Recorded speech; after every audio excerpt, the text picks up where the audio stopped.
Need for Speed Hot Pursuit est le premier des 5 jeux qualifiés d'indispensables par Microsoft et qui sortiront sur le Marketplace de Windows Phone 7 en février. Cross-licence oblige, on retrouve un prix très élevé pour un jeu smartphone, 5€. Et phénomène récurrent, la version Windows Phone 7 du jeu est vendue 1€ plus cher que son clone pour iPhone, qui est lui à 4€. Dans le menu du jeu, on retrouve bien sûr les attributs de tout jeu Xbox Live, c'est-à-dire les succès et le tableau des scores en ligne. En ce qui concerne le jeu en lui-même, on trouve un mode carrière et un mode course rapide plus classique. Le mode carrière vous propose 2 scénarios auxquels vous pouvez jouer indépendamment l'un de l'autre. Le premier vous place dans le rôle d'un policier, tandis que le second vous place dans le rôle d'un pilote. Dans chaque carrière, vous trouverez une série de missions. Il faut remplir les premières missions avec succès pour pouvoir jouer aux missions suivantes, et ainsi de suite.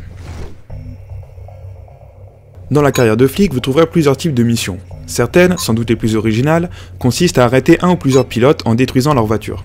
Cependant, il y a aussi des courses bien plus classiques, seul en contre-la-montre ou à plusieurs avec des adversaires. On cherche alors le rapport avec le titre du jeu qui s'appelle en effet Hot Pursuit.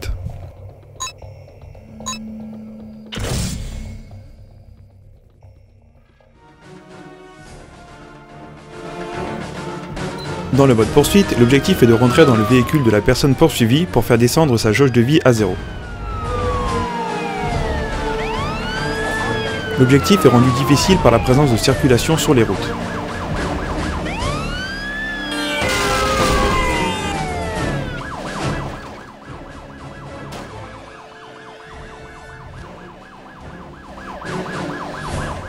Vous avez néanmoins pour vous aider divers éléments, comme une jauge de boost qui vous permet d'accélérer pendant un temps très réduit.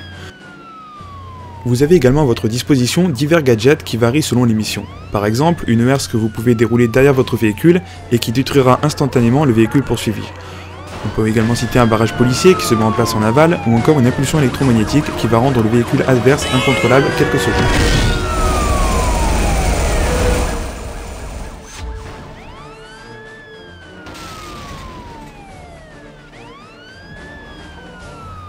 La maniabilité est globalement très satisfaisante. La voiture accélère toute seule et se contrôle à l'accéléromètre, et une pression sur l'écran permet d'utiliser le frein.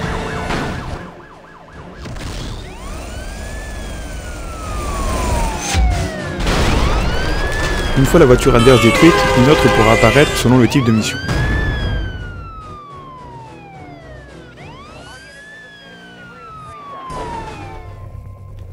Que ce soit en mode flic ou en mode pilote, vous débloquez de nouveaux véhicules au fil des missions grâce à l'argent gagné.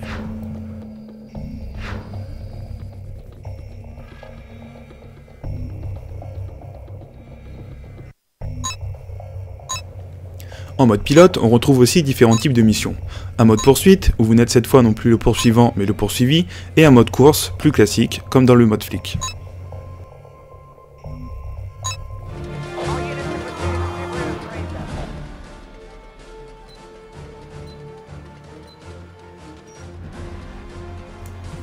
Dans le mode poursuite, vous devez arriver à la fin de la mission le plus rapidement possible, sans être mis hors jeu par les véhicules de police contrôlés par l'intelligence artificielle.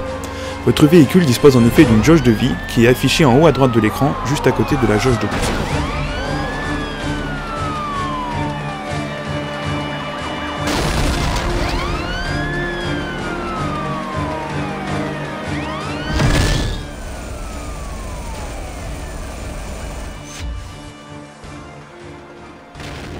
On remarque ici un des défauts importants du jeu qui est la présence de murs invisibles tout autour de la route.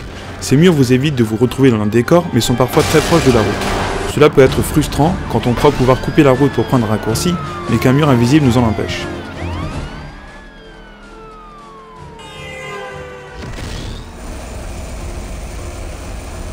Au final, Need for Speed Hot Pursuit est un gros jeu plutôt sympathique mais qui manque d'originalité et de profondeur.